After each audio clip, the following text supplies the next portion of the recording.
Hello everyone, welcome to your very own favorite education channel Dear School. So class 10 chemistry का third chapters metals and non metals को continue करते हुए आज हम उसका second part या सेकंड लेक्चर लेकर के आए हैं। फर्स्ट लेक्चर में हमने फिजिकल प्रॉपर्टीज तक पढ़ लिया था और इस पर्टिकुलर लेक्चर में हम केमिकल प्रॉपर्टीज ऑफ मेटल्स पढ़ेंगे। Let's start. तो सबसे पहली प्रॉपर्टी क्या होती है मेटल्स की केमिकल प्रॉपर्टी? सबसे पहली प्रॉपर्टी होती है मेटल्स की रिएक्शन विद ऑक्सीजन, यानी अगर हम मेटल को ऑक्सीजन से रिएक्ट करवाते हैं तो क्या होता है। तो बेसिक सा फॉर्मेट होता है कि अगर मेटल ऑक्सीजन से रिएक्ट कराता है तो मेटल का ऑक्साइड बन जाता है, राइट। और जो ये मेटल ऑक्साइड होता है ये बेसिक इन नेचर होता है, यानी बेसिक ऑक्साइड होता है एक तरीके से। और अगर आप इस बेसिक ऑक्साइड को वाटर में मिला देते हो तो आपको एल्कलाइन मिल जाता है, या आप बोल सकते हो बेस मिल जाता है। एग्जाम्पल के तौर पर मैंने लिया यहाँ सोडियम और सोडियम की रिएक्शन करवा दी ऑक्सीजन से। सोडियम मेटल है इसलिए मैंने मेटल की जगह सोडियम लिया और ऑक्सीजन लिया। इनकी रिएक्शन कराने पर मुझे मिल गया Na2O। अब अगर मैं इस Na2O को वाटर से रिएक्शन करवा दूं तो मेरे पास क्या बन जाएगा NaOH, यानी ये बेस बन गया। ये अल्कलाइन बेस है या हम बोल सकते हैं बेस। अल्कलाइन बेस वो सारे बेस होते हैं जो वाटर में डिसॉल्व हो सकते हैं, तो ये बेस बन गया। तो आपको ये प्रॉपर्टी ध्यान रखनी है कि अगर मेटल ऑक्सीजन से रिएक्शन करवाते हैं तो मेटल ऑक्साइड बनाते हैं, या जो कि बेसिक इन नेचर होता है। और अगर आप उस ऑक्साइड को वाटर में मिला देते हो तो आपको फिर बेस मिल जाता है। ऑक्सीजन से रिएक्ट करवाने पे बेसिक ऑक्साइड मिल रहा है, और अगर आप वाटर में मिला दोगे इस बेसिक ऑक्साइड को तो आपके पास खुद बेस निकल करके आ जाएगा। Is it clear? अब यहाँ पे एक नोट है कि वो मेटल ऑक्साइड जो बेसिक भी बिहेव करते हैं और एसिडिक भी। अब ये सबके साथ नहीं होता है कि ऑक्सीजन के साथ रिएक्शन कराओगे तो बेसिक ऑक्साइड बनेगा। कुछ ऐसे भी होते हैं मेटल्स जो कि एसिडिक बिहेवियर भी शो करते हैं और साथ के साथ बेसिक बिहेवियर भी शो करते हैं ऑक्सीजन से रिएक्ट करने के बाद। ऐसे मेटल ऑक्साइड्स को जो जिनका नेचर एसिडिक भी हो सकता है और बेसिक भी हो सकता है, उनको आप एम्फोटेरिक ऑक्साइड्स बोलते हो। यानी कि वो सारे मेटल्स जो ऑक्सीजन के साथ रिएक्ट करके मेटल ऑक्साइड्स बनाते हैं, लेकिन उनके मेटल ऑक्साइड्स बेसिक होने के साथ साथ एसिडिक भी हो सकते हैं एट सम इंस्टेंसेस, उनको आप बोलते हो एम्फोटेरिक ऑक्साइड्स। अब इनके एग्जांपल्स क्या क्या है? सबसे पहला एग्जांपल है एल्यूमिनियम और दूसरा है जिंक। हालांकि और भी बहुत सारे एग्जांपल्स होते हैं पर क्लास 10 के हिसाब से केवल ये दो एग्जांपल्स ही याद करने के लिए कहा जाता है। तो आपको ये ध्यान रखने हैं क्योंकि इनमें से आपको पूछा जा सकता है एम्फोटेरिक के एग्जाम्पल्स बताइए। इसकी जो डेफिनेशन है वो बहुत इंपॉर्टेंट है, एम्फोटेरिक की आपको पूछी जा सकती है एग्जाम्स में, तो आपको इसकी डेफिनेशन ध्यान रखनी है और साथ में इसके दो एग्जाम्पल्स ध्यान रखनी है। Is it clear? सबसे पहली प्रॉपर्टी में हमने देखा रिएक्शन विद ऑक्सीजन। अब नेक्स्ट प्रॉपर्टी है हमारी रिएक्शन विद वाटर, यानी अब हम देखेंगे अगर मेटल को हम वाटर से रिएक्ट कराते हैं तो फिर क्या होता है। तो बेसिक सा फॉर्मेट फिर से दिया हुआ है। एक है मेटल का, जब आप वाटर से रिएक्शन करवाते हो तो आपको मेटल हाइड्रोक्साइड मिलता है और साथ में हाइड्रोजन गैस मिलती है। लेकिन H2O लिखने के दो तरीके हो सकते हैं। H2O या तो वो वाटर को रिप्रेजेंट कर रहा है या फिर वो भाप को रिप्रेजेंट कर रहा है। भाई भाप का जो फॉर्मूला होता है, स्टीम का जो फॉर्मूला होता है वो भी तो H2O होता है। तो मेटल को जब आप स्टीम से रिएक्शन करवाओगे तो फिर आपके पास मेटल ऑक्साइड बनता है और साथ में हाइड्रोजन गैस। ये इसके अलग अलग फॉर्मेट है। तो वाटर भी देखो दो तरीके का हो सकता है, ठंडा पानी, गर्म पानी, है ना। ठंडे पानी के साथ वो मेटल रिएक्ट करते हैं जो बहुत ज्यादा रिएक्टिव होते हैं, जैसे सोडियम, पोटेशियम। गर्म पानी के साथ मैग्नीशियम रिएक्ट कर सकता है, और मैग्नीशियम जो है वो उसके साथ स्टीम के साथ भी रिएक्ट कर सकता है। इस मैग्नीशियम दोनों के साथ रिएक्ट करेगा, हॉट वाटर के साथ भी और क्या बोलते हैं उसे, स्टीम के साथ भी, ठीक है। तो इनके अलग अलग होते हैं। स्टीम के साथ कौन रिएक्ट करता है, हॉट वाटर के साथ कौन रिएक्ट करता है, और कोल्ड वाटर के साथ कौन रिएक्ट करता है। तो अब हम देख रहे हैं कौन कौन से मेटल हॉट वाटर के साथ रिएक्ट कर रहे हैं, कौन से मेटल कोल्ड वाटर के साथ रिएक्ट कर रहे हैं और कौन से स्टीम के साथ। तो यहाँ पे मैंने लिखा हुआ है कि मैग्नीशियम जो है वो कोल्ड वाटर के साथ रिएक्ट नहीं करता, यानी मैग्नीशियम हॉट वाटर के साथ भी रिएक्ट कर लेगा, गर्म पानी के साथ भी रिएक्ट कर लेगा और भाप के साथ भी रिएक्ट कर लेगा, लेकिन हॉट वाटर के साथ रिएक्ट नहीं करेगा। तो आपको ये ध्यान रखना है। इसके बाद है स्टीम के साथ कौन कौन से मेटल रिएक्ट करते हैं, तो एल्यूमिनियम, जिंक, आयरन, ये सब। ये जो मेटल्स होते हैं वो केवल और केवल स्टीम के साथ रिएक्ट करते हैं, ना तो ये हॉट वाटर के साथ रिएक्ट करेंगे ना वो कोल्ड वाटर के साथ रिएक्ट करेंगे।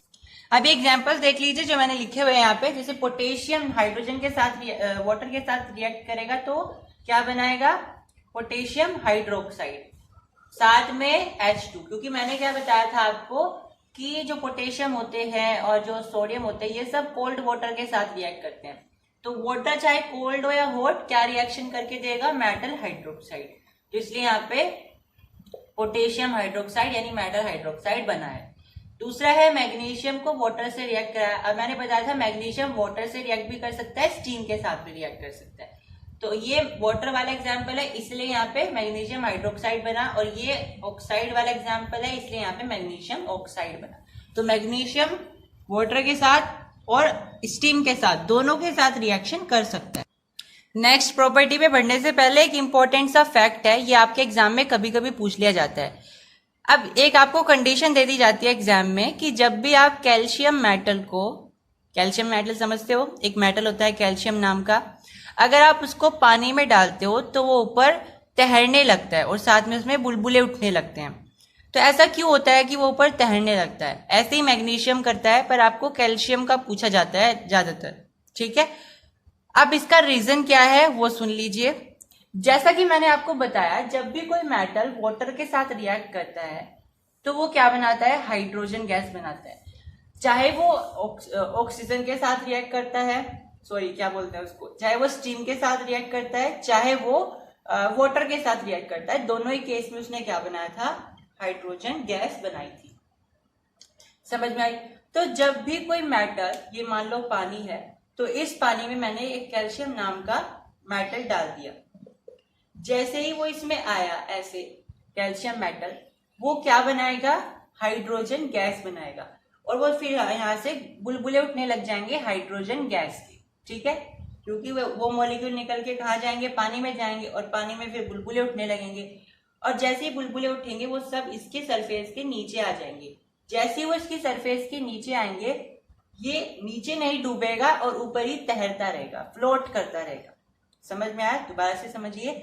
जब भी हम किसी मेटल को, मान लीजिए कैल्शियम मेटल है, कैल्शियम को जैसे ही मैंने वाटर में डाला, वाटर में जाते ही वो रिएक्ट करता है वाटर से, और वैसे जैसे ही वाटर से रिएक्ट करेगा तो क्या बनेगा, हाइड्रोजन गैस बनेगी। तो हाइड्रोजन गैस बनने से वहां पे हाइड्रोजन गैस के बबल्स निकलेंगे, और ये जो बबल्स हैं ये कैल्शियम मेटल को डूबने नहीं देंगे पानी में, और कैल्शियम मेटल पानी में ही तैरता रहेगा। तो यही यहाँ पे बताया गया है कि किस तरीके से कैल्शियम मेटल डूबता नहीं है बल्कि ऊपर तैरता रहता है। तो आपको उसका कारण पूछा जाता है एग्जाम्स में। ऐसे ही मैग्नीशियम करता है बिहेवियर, लेकिन बात यह है कि कैल्शियम मेटल की जब वाटर से रिएक्शन होती है तो वो वैलेंट नहीं होती है, इतनी खतरनाक नहीं होती है। लेकिन सोडियम की जो रिएक्शन होती है ना वाटर के साथ, वो बहुत ज्यादा भयानक हो सकती है, उससे आग भी लग सकती है। Is it clear? चलिए नेक्स्ट प्रॉपर्टी पर चलते हैं। चलिए थर्ड प्रॉपर्टी की तरफ चलते हैं। अब हम पढ़ेंगे reaction of metals with dilute acids, यानी कि मेटल की क्या रिएक्शन होती है जब वो डिल्यूट एसिड के साथ रिएक्ट करते हैं। तो बेसिक सा फॉर्मेट फिर से लिखा हुआ है। जैसे मेटल जो है जैसे ही डिल्यूट एसिड के साथ रिएक्ट करता है तो हमें क्या देता है, मेटल साल्ट देता है, साथ में हाइड्रोजन गैस। एग्जाम्पल के लिए सोडियम है, सोडियम ने डिल्यूट एसिड यानी HCl से रिएक्शन करी तो उसे क्या मिला, NaCl। NaCl क्या होता है, मेटल साल्ट होता है, मेटल का साल्ट, और साथ में हाइड्रोजन गैस। ऐसे ही फिर मैग्नीशियम ने रिएक्शन करी HCl के साथ तो उसे मैग्नीशियम क्लोराइड बना, जो कि एक साल्ट है, और फिर यहाँ पे hydrogen gas. Is it clear to everyone? अब नेक्स्ट जो टॉपिक है हमारा, नेक्स्ट प्रॉपर्टी पे बढ़ने से पहले अगला जो टॉपिक है वो है एक्वा रिजिया का। एक्वा रिजिया क्या होता है, एक फ्रेशली प्रिपेयर्ड मिक्सचर होता है, 1 part of concentrated nitric acid and 3 parts of concentrated hydrochloric acid. इसमें क्या होता है, आपको एग्जाम्पल समझते हैं। मान लीजिए मुझे एक्वा रिजिया बनाना है। एक्वा रिजिया बनाने के लिए मुझे क्या करना होता है, मुझे मान लीजिए अगर हम बाल्टी से माप रहे हैं, एक ही साइज की बाल्टी है, तो मुझे 3 बाल्टी तो HCl की लगेगी और 1 बाल्टी HNO3 की लगेगी। 3 बाल्टी HCl में हम 1 बाल्टी HNO3 की मिला देंगे तो मुझे क्या मिल जाएगा, एक्वा रीजिया मिल जाएगा। अब ये हम क्यों पढ़ रहे हैं, क्यों इसको मिक्स कर रहे हैं, तो इसका एक रीजन होता है क्योंकि इन दोनों को मिलाने से एक्वा रीजिया बनता है और एक्वा रीजिया एक ऐसा रॉयल एसिड होता है जिससे सोना चांदी ये सब भी घुल जाते हैं इसमें, क्योंकि जो सोना चांदी प्लेटिनम होते हैं ये सब ना इतने ज्यादा अनरिएक्टिव मेटल्स होते हैं, ये किसी भी एसिड के साथ नहीं घुल पाते हैं, लेकिन एक्वा रीजिया के साथ घुल जाते हैं, इसीलिए इसको रॉयल एसिड भी बोला जाता है। इसको फ्यूमिंग लिक्विड बोला जाता है क्योंकि ये बहुत ज्यादा रिएक्टिव होती है, इसमें जो भी गया बस वो पिघल गया, चाहे वो साल्ट, चाहे वो गोल्ड है, चाहे वो सोना है, चाहे वो चांदी है, चाहे वो प्लैटिनम है, ठीक है। तो बेसिकली एक फ्रेशली प्रिपेयर्ड मिक्सचर होता है किसका, 1 part of HNO3 and 3 part of HCl acid का। तो इन दोनों एसिड को मिला करके एक्वा रीजिया बनाया जाता है जो कि एक लिक्विड फॉर्म में होता है, और पुराने जमाने में इसको राजा महाराजा यूज करते थे अपने सोना चांदी को स्टोर करने के लिए, ताकि इसमें ही घुला रहे वो और फिर बाद में वो निकाल सके उसमें से, ठीक है। तो अब इसमें देख रहे हैं कि ऐसा क्या होता है एक्वा रीजिया में कि ये सोना चांदी को भी घुला देता है, यानी इसमें मिक्स कर देता है, डिसॉल्व कर देता है।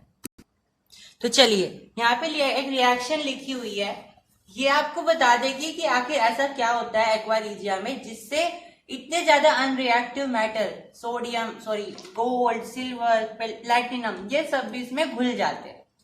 तो ये रिएक्शन लिखी हुई है, जैसे हम HCl को HNO3 में मिलाते हैं। अब मैंने रेशो बता दिया है, ये आपको 3 रेशो में रखना है, ये 1 रेशो में रखना है, ठीक है।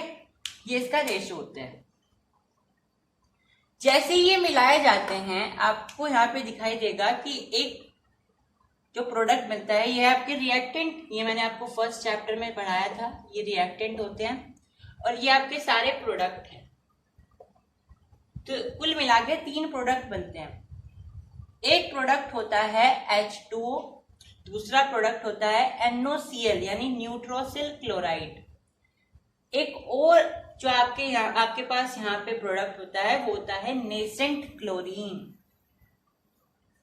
अब आखिर ऐसा क्या होता है एक्वा रीजिया में जिससे ये इतने ज्यादा हार्ड, इतने ज्यादा रिएक्टिव मेटल्स को डिसॉल्व कर देता है, तो उसके लिए कौन रेस्पॉन्सिबल होता है इन तीनों में से, तो it is because of nascent chlorine that PT यानी platinum, gold, silver elements can be dissolved और melted in aqua regia and convert them into salts.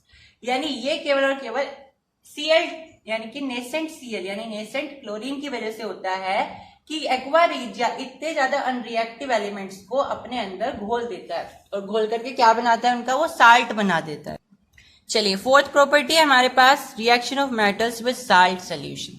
जब भी कोई मेटल साल्ट सोल्यूशन से रिएक्ट करता है तो क्या होता है, मान लीजिए साल्ट सोल्यूशन किसका है, कौन से मेटल का है, मेटल A का है, क्योंकि साल्ट किससे बनता है, मेटल से बनता है, तो मेटल सोल्यूशन, साल्ट सोल्यूशन किसका होगा, किसी मेटल का होगा। तो मान लीजिए जो साल्ट बना हुआ है वो किस मेटल से बना हुआ है, A से बना हुआ है, और वो रिएक्ट किससे कर रहा है, किसी मेटल B से कर रहा है। तो प्रोडक्ट क्या बनेंगे, जिसका साल्ट था मेटल का वो अलग हो जाएगा और जो अकेला था उसका साल्ट बन जाएगा, यानी साल्ट सोल्यूशन अब किसके बाद बन जाएगा, B के साथ बन जाएगा और मेटल A अलग से निकल जाएगा। एग्जाम्पल के लिए मेरे पास यहाँ पे है CuSO4, तो जो यहाँ पे साल्ट सोल्यूशन किस मेटल का है, कॉपर का है, और जो मेटल इससे रिएक्ट कर रहा है वो है जिंक।